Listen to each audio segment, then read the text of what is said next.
Our next session is challenging the boardroom, and I'm delighted to bring back to the stage Sophie. Sophie, come and join us.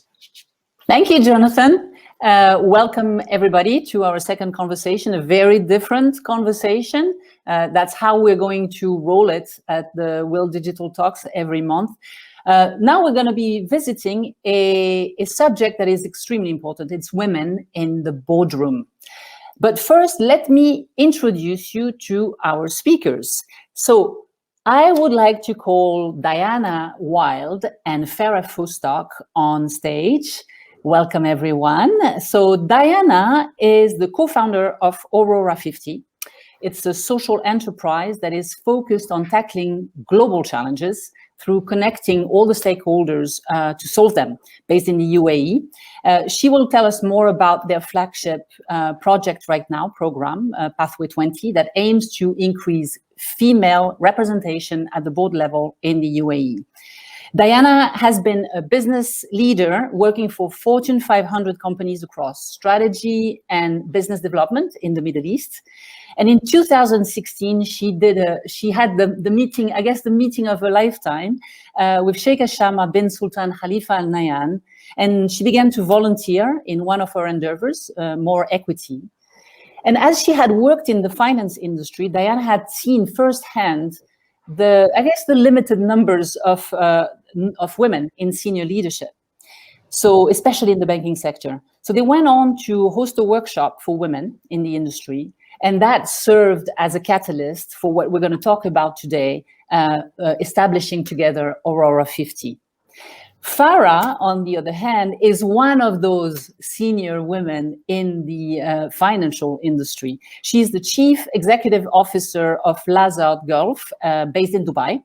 And she began working in the investment field in 1994, leading various teams. I could not name them all because it was just a long list of amazing accomplishments, but various teams in Europe first, then in the MENA region with institutions such as ING Investment, such as Deutsche Bank, NBD Investment, and EFG Hermes.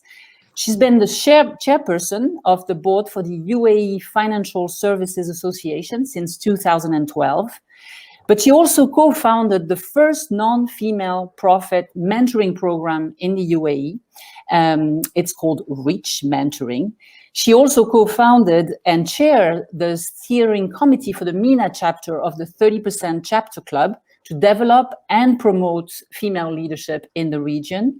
And more recently, she launched Tara, a speed mentoring NGO platform to connect the education sector to the corporate world, to develop furthermore, future female leaders. So we're in for a treat. Welcome to both of you. Thank you for accepting our invitation today.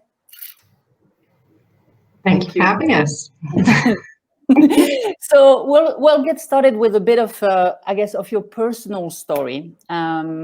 I wanted to ask you, because you have a very rich life and experience in the corporate world, both of you.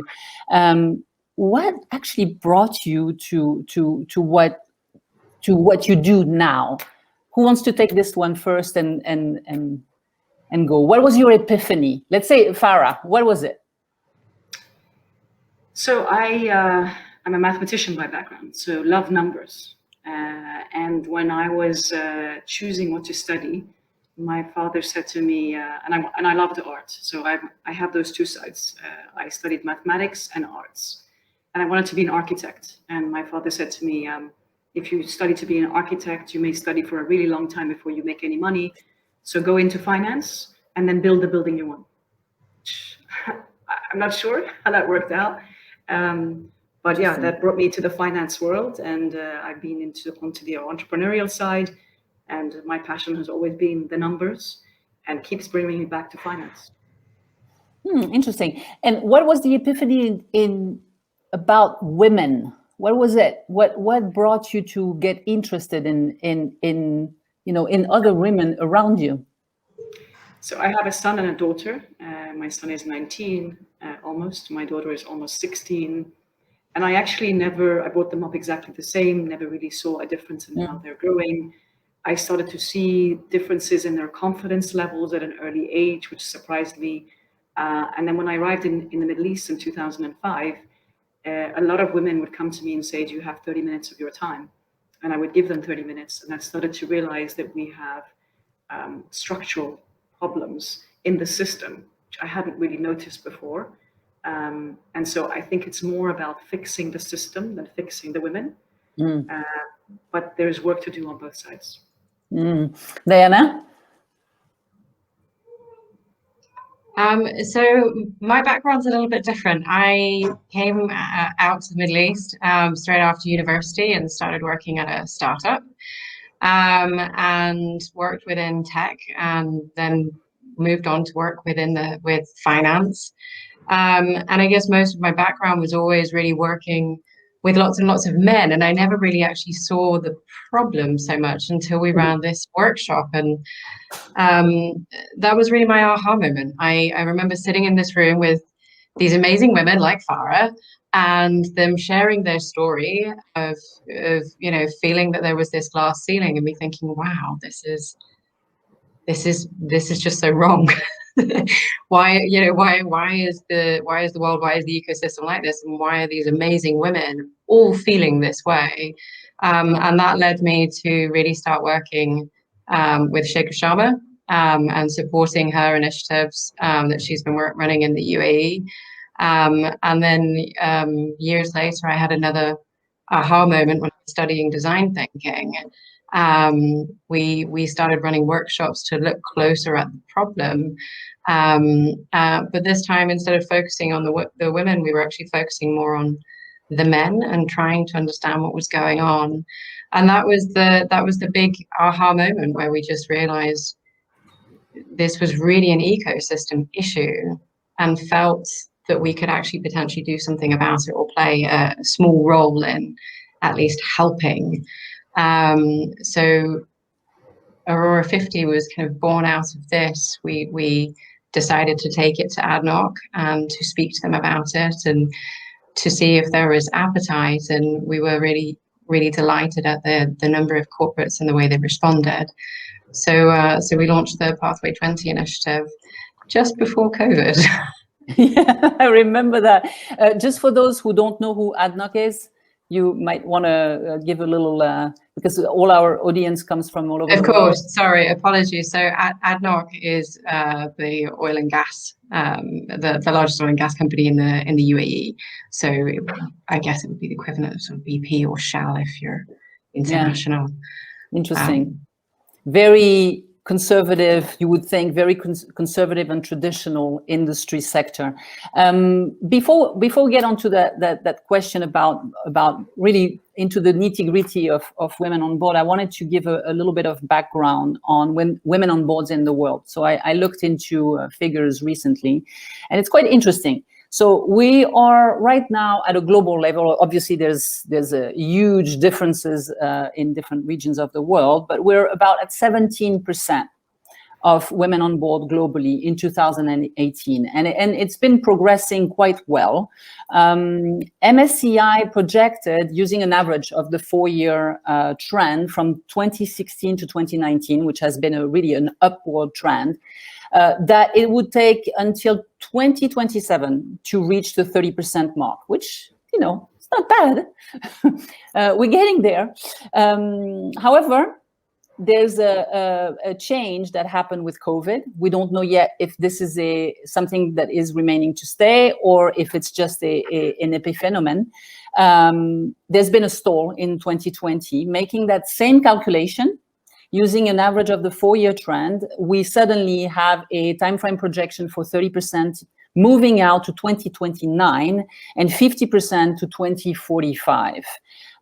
So what's the current status in UAE? Farah?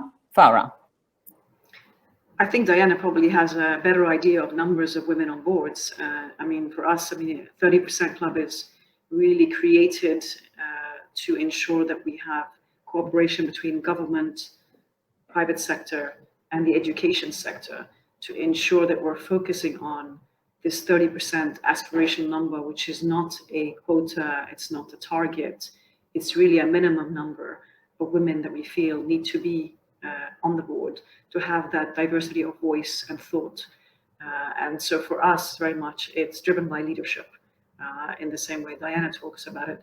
For us, it's a strategic decision. It starts with political in this part of the world, and it moves down to the corporate sector. It's ensuring that people are supporting, leaders are supporting the investment into the pipeline of women, and ensuring that decisions are being made to have women on boards. And that can come from the demand side, which is the capital allocators, whether it's the large sovereign pools of capital that invest into the region, or the fund managers like ourselves that are having conversations with companies around why is there not more of an inclusive voice at the board level. And then obviously, for me, I really don't believe there is a shortage of talent. I think there is an abundance of female talent. So, I mean, I think what Diana's doing is incredible. We have signed an MOU between 30% Club and Aurora 50. And I think the more of us that really are working together to create this collaborative impact, the better, because there's no point everybody just duplicating our efforts. But I think in this part of the world, actually, we'll move a lot faster than many other areas in the world, because you have a political drive to make it there. And you know, Diana can talk about the recent announcement in the UAE, where every publicly listed company now has to have at least one woman on the board. Yeah, Diana, you want to comment on that and give us a little bit of absolutely. I couldn't have said it better. It's very, very clear. The leadership here, the government here, really does push and leads in that space in terms of making sure that that women are supported. The case, though, in terms of the listed companies, is that we're still at quite a low bar. So there are currently 3.5% of seats held by women, and up until the announcement this week, the regulation basically said that you were to comply or to explain.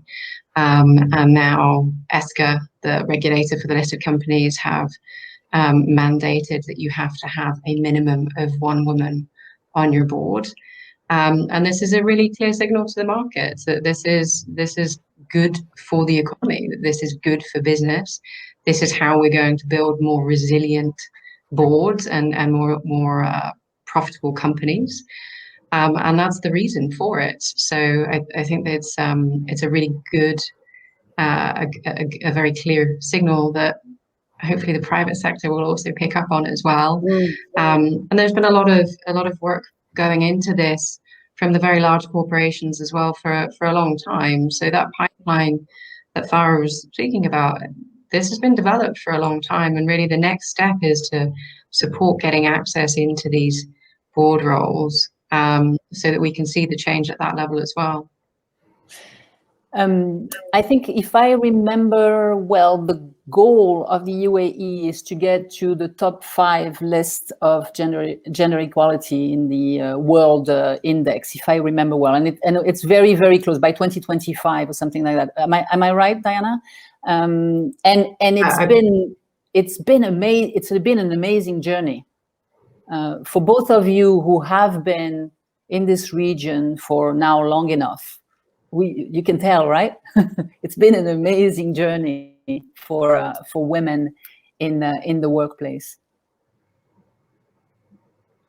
I think sorry, go ahead. Farah? I think, yes, I mean, I think it's not only the UAE, it's also Saudi.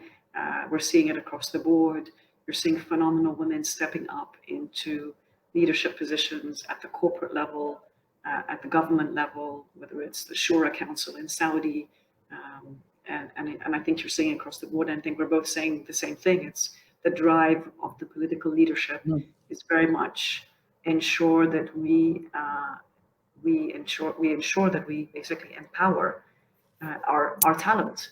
So I think rather than we've been trying to make the business case for women at different levels, and I think we don't need to justify this anymore. I think this is, rather than just a business case, this is just a concept of including your talent. I mean, if 50% of your women, of your population are women, you're effectively excluding 50% of your talent. And then if you take into consideration the other aspects of, culture and ethnicity, you're excluding even more. So if we want to rebuild the society and rebuild create this cultural transformation, we need to include our talent, or we just miss out on building resilient and sustainable businesses.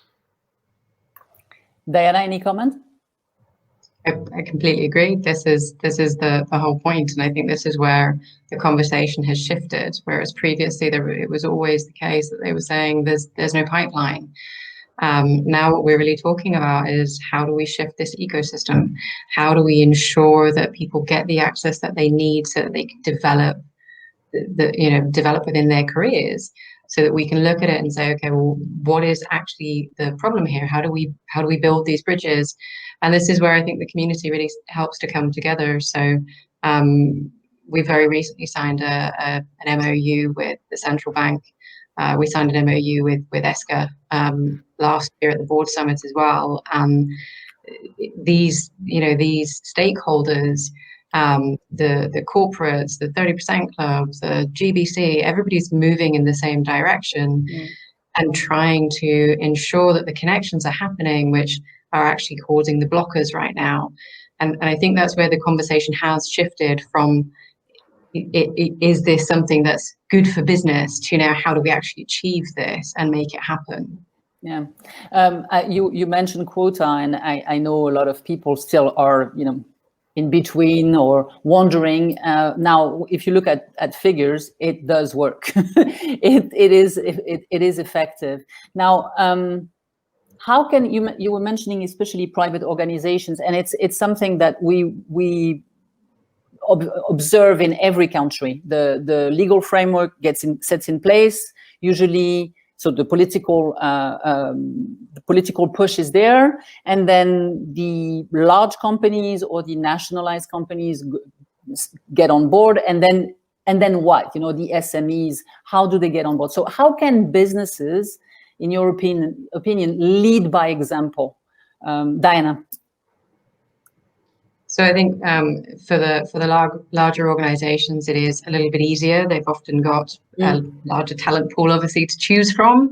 So that does make it a little bit easier for them. And I think this is where they do have to really lead from the front, making sure that they're supporting initiatives like Pathway 20, that they're supporting the 30% Club, that they're actually making sure that those organizations that are bridging these gaps are well supported. I also think that this is where they have to be very outspoken about what they're doing and why they wish to see this happening. There are still laggards. There are still people who don't quite understand, and it's important. Just like I had my journey, everybody has theirs, and it's important for those leaders to really make sure that they are supporting their female talent, encouraging them to speak up as well, and to have be in the media, to have a high profile, to make sure that we're really seeing this rebalanced. You only need to look at the front covers of the magazines and see what's in the newspapers to see that there is still messaging that's very different to the reality. And this is where we really do need to ensure that these corporates come forward and push to send the right messages, which will ultimately inspire those women and help change those mindsets as well. Yeah. Farah, in your sector, what did the sector do? What is your company doing to lead by example? So we've hired a head of diversity and inclusion, which is quite a big thing for Lazard. So a gentleman sitting in New York. I think there's been a big push across the financial services industry. There's been a big push in international markets for disclosure, transparency, reporting numbers.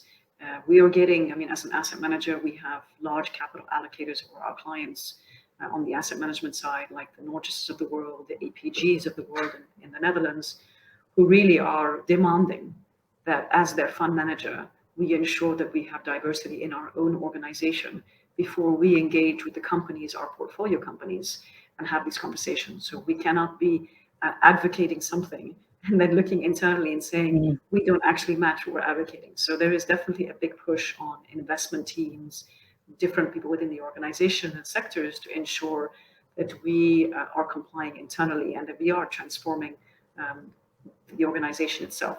We hired 2 co-heads of ESG a few years back, and rather than creating an ESG unit, we basically took the view that ESG is embedded into the DNA, which means that it's everybody's responsibility.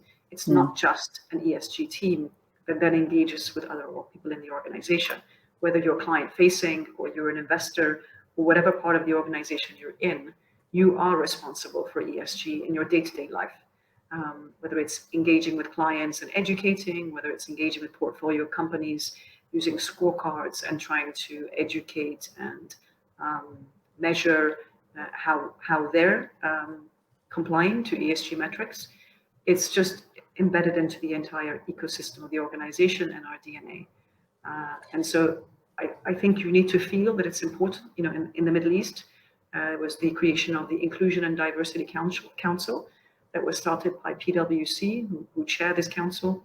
I joined this council at the end of last year or beginning of this year, and it was originally 7 companies. You have Pfizer, you have PwC, you have Citibank, I think Chalhoub Group, you have LinkedIn, maybe I'm forgetting a few others. Now Facebook is part of this also.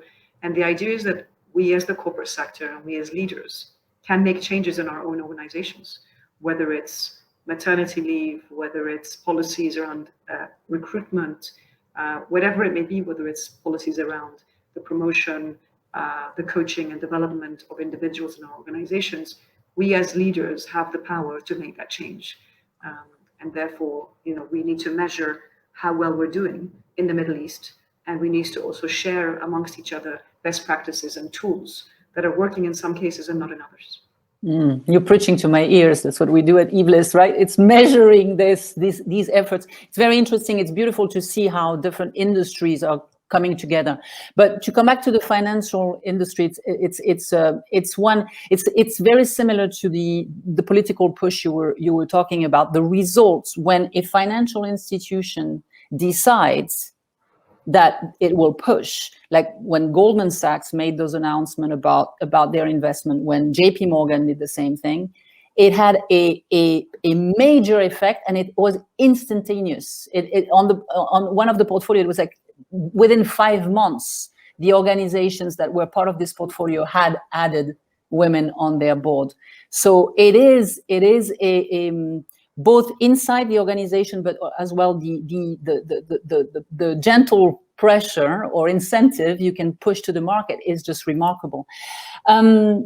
Let's move to a different subject a little bit. We talked about women, and when we prepared, we talked about women supporting women. And I love what you said, Farah, about the fact that, yes, we don't have to fix women. We have to fix the workplace. Absolutely. But is there something we can do for women, you know, in between us? How do we support each other? And both of you have obviously have done a lot in that department with your organization, and as well in just serving other women as mentors. Diana, you made Cheka Shama because you were volunteering in an organization that was doing that. Farah, you're a serial founder of mentoring programs. So why do you think we don't need fixing, but why do we need a mentorship program? I leave it to which one want to start. Diana, I spoke last, so you go ahead. Sure.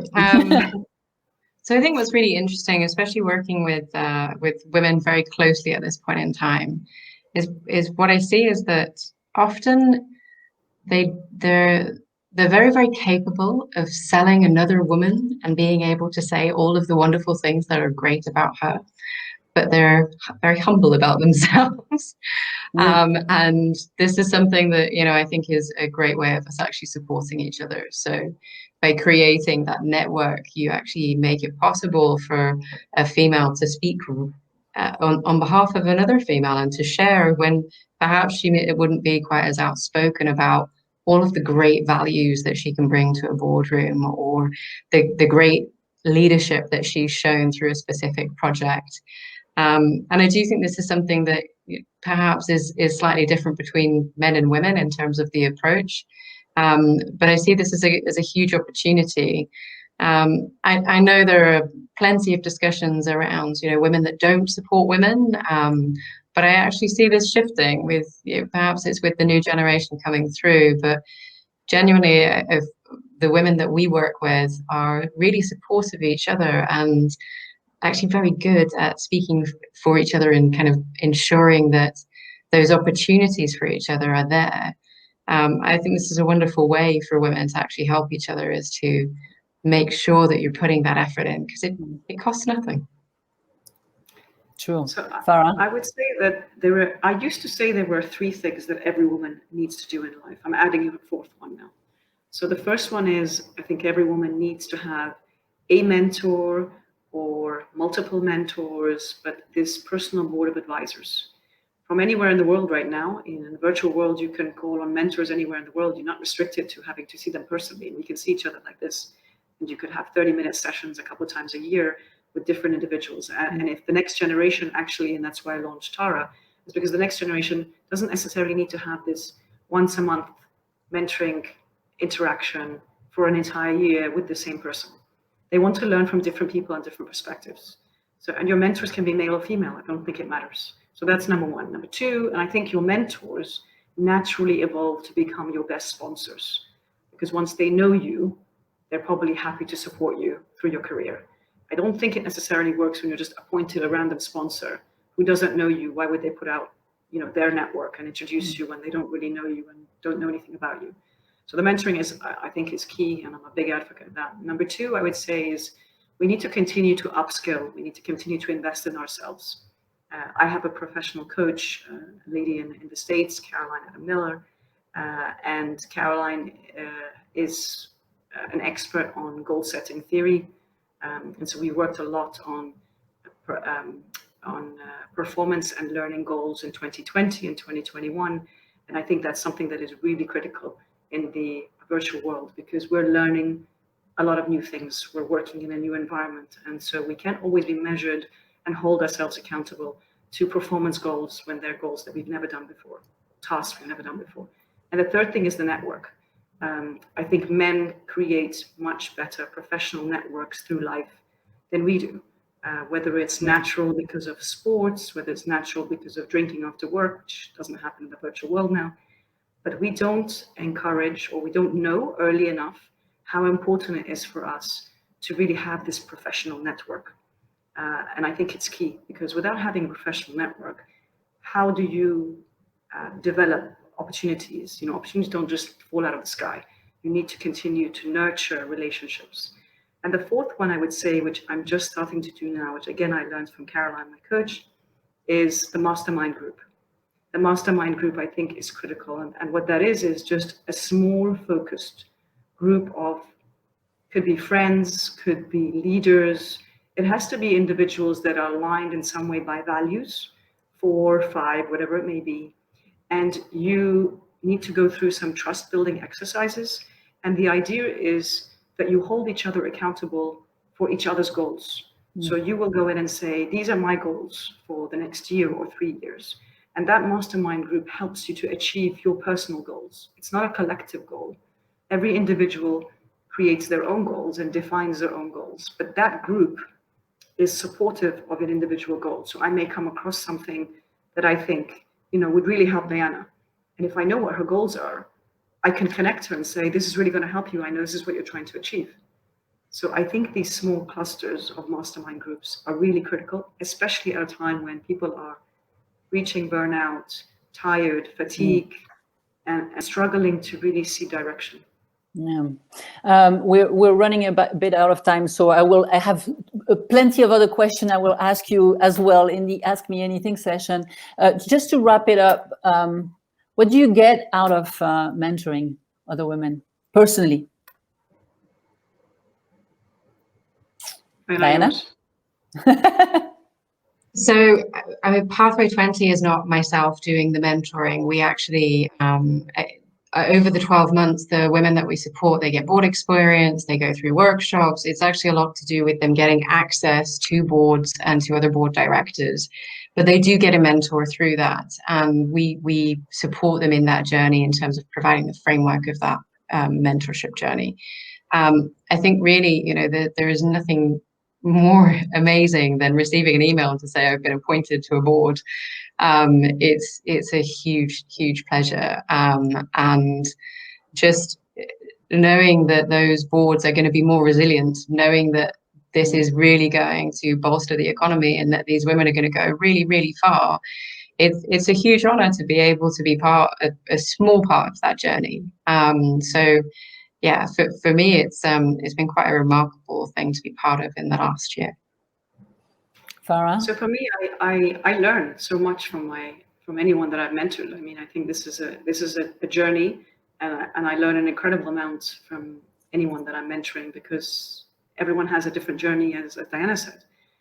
But I feel if I'm able to inspire an individual and help them achieve something in life, it's a real honor and it's a privilege to be part of that journey.